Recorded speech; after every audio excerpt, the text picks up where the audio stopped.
आज नंद बाबा चिंतित होने लगे कि अरे लाला का तो अभी तक नामकरण ही नहीं हुआ। जब अपने कुल पुरोहित शांडिल्य ऋषि से जाकर कहा तो शांडिल्य ऋषि तो जानते थे कि अरे ये नंद बाबा का पुत्र नहीं बल्कि वसुदेव जी का पुत्र है। तो शांडिल्य ऋषि ने मना कर दिया। अब उधर वसुदेव जी को चिंता थी कि मेरे बालकों का नामकरण नहीं हुआ। तो वसुदेव जी ने अपने कुल पुरोहित गर्गाचार्य जी को मथुरा से भेजा।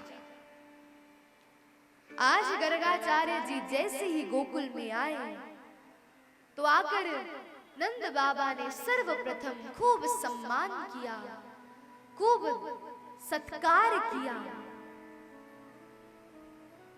आज गर्गाचार्य जी से निवेदन किया कि हे महात्मन, आप हमारे बालकों का नामकरण कर दीजिए। गर्गाचार्य जी बोले, अरे मैं तो नहीं कर सकता नामकरण। बोले क्यों? बोले अरे यदि तुम्हारा लाला उबासी भी ले ले, करवट भी बदल ले, तो भी तुम लोग इतने बड़े बड़े उत्सव मनाते, और नामकरण का उत्सव ना जाने कितना बड़ा मनाओ। और यदि कंस को यह सूचना मिल गई कि मैंने आपके बालक का नामकरण किया तो कंस तो मुझे कदापि छोड़ेगा नहीं। इसलिए मैं आपके बालक का नामकरण नहीं कर सकता। नंद बाबा बोले, गर्गाचार्य जी आप चिंता मत करिए, अब तो एकांत में चुपचाप कल प्रातः गौशाला में हम लाला का नामकरण करेंगे। गर्गाचार्य जी बोले ठीक है। अभी के लिए गर्गाचार्य जी स्वपाकी संत थे जो स्वयं बनाकर अपना भोजन पाते थे। तो यशोदा मैया से गर्गाचार्य जी ने निवेदन किया कि मैया तुम मुझे भोजन बनाने की सामग्री दे दो, ताकि इस सामग्री से मैं ठाकुर जी का भोग बना सकूं। मैया ने बढ़िया सी व्यवस्था करी, बढ़िया से चूल्हे को पोत दिया, सारी स्वच्छता रख के पवित्रता करके गर्गाचार्य जी को खीर बनाने की सारी सामग्री दी। अब जैसे ही सामग्री दी, बढ़िया से गर्गाचार्य जी ने खीर सिद्ध करी और सिद्ध करके झोले से अपने शालिग्राम जी निकाला। सामने शालिग्राम जी को पधराया और प्रेम से पधरा के पूजन करके फिर खीर का भोग लगाया।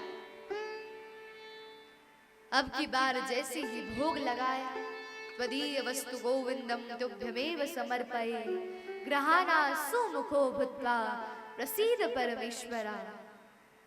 जैसे ही मंत्र का उच्चारण किया, अब गर्गाचार्य जी ने नेत्र बंद कर दिए ताकि ठाकुर जी सहज भोग लगा सके, और 108 माला करने के लिए बैठ गए। अब उधर नंद महल के आंगन में बलराम जी और ठाकुर जी खेल रहे थे। बोले जैसे ही गर्गाचार्य जी ने बुलाया, भगवान को भोग लगाने के लिए निवेदित किया, तो ठाकुर जी बलराम जी से कहने लगे, अरे भैया आज वो जो बाबा हमारे घर आए हैं वो मुझे भोग पाने के लिए बुला रहे हैं। बलराम जी बोले, अरे बुला रहे हैं तो चला जा। भगवान ने कहा जाऊं ना, अरे कोई दुविधा तो नहीं होगी? बोले नहीं नहीं लाला, तू जा प्रेम से पाकर आ।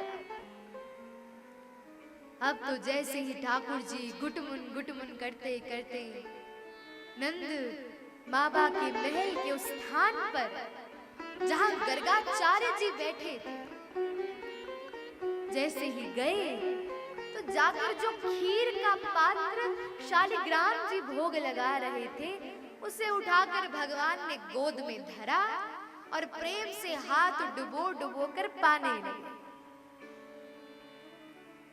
जैसे ही गर्गाचार्य जी की 108 माला पूर्ण हुई और जैसे ही नेत्र खोल के देखा तो क्या पाया कि खीर तो सामने थी ही नहीं। और जब इधर घूम कर देखा तो ठाकुर जी प्रेम से मुख पर लगा लगा कर खीर पा रहे थे। गर्गाचार्य जी को इतना क्रोध आया, अरे यशोदा मैया सुन तो सही। जैसे ही यशोदा मैया आई, बोले अरे देख तेरे लाला ने क्या किया। अभी तो मेरे ठाकुर जी ने भी भोग नहीं लगाया था और तेरे लाला ने आकर पहले भोग लगा दिया। मैया बोली गर्गाचार्य जी, लाला ने तो आप पर उपकार किया है। बोले क्या उपकार किया? बोले अरे शालिग्राम जी को गुलाब जामुन समझकर मुख में नहीं धरा। बोले नंद बाबा के भी शालिग्राम है। और एक दिन तो लाला ने देखा कि शालिग्राम जी तो बढ़िया शहद में, दूध में, दही में स्नान कर रहे हैं। तो जैसे ही नंद बाबा ने स्नान करवाकर शालिग्राम जी को रखा और जैसे ही मंदिर से प्रस्थान किया, वैसे ही लाला ढूंढता ढूंढता शालिग्राम को आया और एक बार के लिए तो अपने मुख में भी धर लिया। जैसे तैसे नंद बाबा ने अपनी शालिग्राम की रक्षा की और अब तो सीधे ऊपर चढ़ाकर शालिग्राम को रखते, कहीं लाला फिर से आकर मुख में ना धर ले। इसलिए लाला ने तो आप पर कृपा करी है कि आपके शालिग्राम को मुख में नहीं धरा।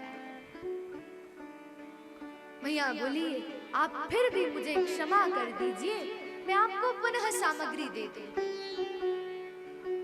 अब की बार मैया ने पुनः सारे उस व्यवस्था को पवित्र किया और पुनः खीर बनाने की सारी सामग्री दी और लाला को उठाया, उठाकर आंगन में जाकर छोड़ा। बलराम जी बोले लाला पाली खीर। बोले अरे भैया क्या बताऊं, पहले स्वयं बुलाता है और जब चले जाओ फिर मैया से डांट पिटवाता है। बोले लाला कोई बात नहीं।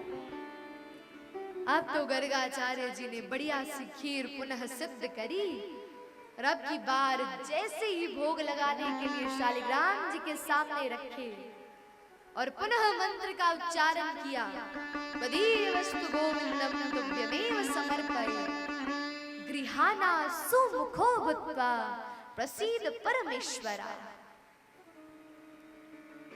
अब की बार तो जैसे ही उच्चारण किया, अब बलराम जी से लाला कहने लगे, बोले भैया फिर से बुला रहा, अब क्या करूं? बलराम जी बोले अरे लाला तू तो भक्त वत्सल है, अरे प्रेम से तेरा भक्त तुझे बुलाता है तो जा तो चला जा, कोई बात नहीं। अब की बार प्रेम से बवाए। फिर से ठाकुर जी गुटमुन चलते चलते सीधे उस स्थान पर पहुंचे और पहुंचकर खीर का पात्र लेकर गोद में जैसे ही चप चप करके पाने लगे, सोई गर्गाचार्य जी ने नेत्र खोले और लाला की भुजा पकड़ा। फिर जोर जोर से चिल्लाने लगे, अरे यशोदा मैया देख फिर से आकर तेरे लाला ने झूठा कर दिया। मैया जैसे आई बोली अरे क्षमा कर दो, लाला है छोटा सा बालक है, अरे खूब बढ़िया खीर की सुगंधी आई होगी तो आ गया पाने के लिए, लेकिन अब की बार इसे मैं कमरे में बंद कर दूं और अब नहीं आया। मैया ने एक हाथ से ही क्रोध से लाला को उठाया और उठाकर सीधे कक्ष में लेकर जा कक्ष बंद कर दिया। अब बाहर से कुंडी तो नहीं लगाई, लेकिन केवल पट बंद कर दिया। छोटे से कन्हैया अपने बिस्तर पर चढ़े उस कमरे में जो था, उस खिड़की पर जाकर दूर गर्गाचार्य जी दिख रहे थे। अब ठाकुर जी उस खिड़की से गर्गाचार्य जी को घूर घूर के देख रहे हैं, मानो हृदय हृदय में ही कह रहे हो, अब की बार बुला के दिखा। गर्गाचार्य जी देखे, बोले अरे कैसा बालक है, कितना उद्यमी बालक है, अरे अब की बार आकर दिखा तो तुझे बताता। अब ठाकुर जी क्रोध में देख रहे हैं, जैसे ही अब की बार दिखा दिखा कर गर्गाचार्य जी बादाम डाले, किशमिश डाले, बढ़िया मिश्री डाले, बढ़िया केसर से खीर सिद्ध करे, और जैसे ही भोग लगाकर शालिग्राम जी के सामने पधराया, उसे क्षण त्वदीय वस्तु गोविंदम श्लोक का उच्चारण किया। सोई ठाकुर जी क्रोध में बिस्तर से उतरे, क्रोध में धीरे धीरे जा रहे हैं, और जैसे तैसे पट खोला, और पट खोलकर क्रोध में ही जाते जाते घुटमुन खीर का पात्र पकड़कर जैसे ही खीर पाने लगे, सोई गर्गाचार्य जी ने नेत्र खोले, और नेत्र खोलते ही जैसे ही ठाकुर जी की भुजा पकड़ी, सोई ठाकुर जी ने गर्गाचार्य जी को अपने चतुर्भुज रूप में दर्शन दे दिया। बोलिए बाल कृष्ण लाल की। जैसे ही दर्शन दिया, गर्गाचार्य जी के नेत्रों में अश्रु आ गए। बोले प्रभु ये आप थे,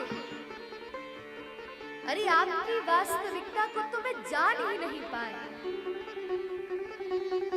भगवान कहते हैं गर्गाचार्य जी, इस वास्तविकता को बताने का उद्देश्य यही था कि कल जब आप मेरा नामकरण करते तो आप मेरी पत्री देखकर जान जाते कि ये तो भगवान है, और कहीं यदि मेरी मैया को बता देते तो मैं तो इस ब्रज में केवल प्रेम की प्राप्ति करने के लिए आया, और यदि सब लोगों को मेरी वास्तविकता पता चल जाती तो बोले मैया मुझे किसी मंदिर में जाकर थमा देती, 3 टाइम मेरी आरती होती, 3 बार मुझे भोग लगता, और छूने से पहले 100 बार हाथ धोते। इसलिए मैं तो केवल प्रेम की प्राप्ति करने के लिए आया। इस प्रकार ठाकुर जी ने गर्गाचार्य जी को दर्शन दिया। अब की बार मैया देखने आई, बोले अरे अब तो लाला ने खीर जूठी तो नहीं कर दी। अब जैसे ही आई तो जिस हाथ से लाला पा रहे थे, उसी हाथ से गर्गाचार्य जी को पवा रहे थे। दूर से मैया देखकर हंसने लगी, बोली निश्चित रूप से गर्गाचार्य जी थक गए होंगे बार बार खीर बना बना, और अब तो लाला ने जूठी करी, वही खीर पाली प्रेम से। अगला दिन प्रातः हुई, नामकरण संस्कार का समय आया, और सर्वप्रथम नामकरण किया गया बलराम जी का। अयम ही रोहिणी पुत्रो रमयन सुहृदो गुणै, आख्यास अते राम इते बलादिकत्याद बलम विदु। कहा गया कि ये बालक रोहिणी पुत्र सब लोगों को अपने गुणों से आकर्षित करेगा, इसलिए इसका नाम राम होगा, और बल की अधिकता होने से इसे बलराम कहा जाएगा। और अब बारी आई ठाकुर जी की। जैसे ही गर्गाचार्य जी ने भगवान को देखा तो देखते ही मानो गर्गाचार्य जी की समाधि लग गई। अब मैया विचार करने लगी, अरे जब से मेरे लाला का जन्म हुआ तब से कोई न कोई अशुभ संकेत, आपत्ति विपत्ति दुविधा कोई न कोई मेरे लाला पे आ रहे। अरे अब तो जैसे ही गर्गाचार्य जी को समाधि में देखा, विचार करने लगी, इतनी दुविधाएं आ रही है, कहीं ये बाबा जो मेरे लाला का नामकरण कर रहे हैं, कहीं ये पधार तो नहीं गए। जैसे ही भाव रखा तो जोर से आवाज लगाई, अरे बाबा सुन रहे हो? गर्गाचार्य जी ने जैसे ही नेत्र खोले, बोले हाँ हाँ, मैं विचार कर रहा था इस बालक का नाम क्या।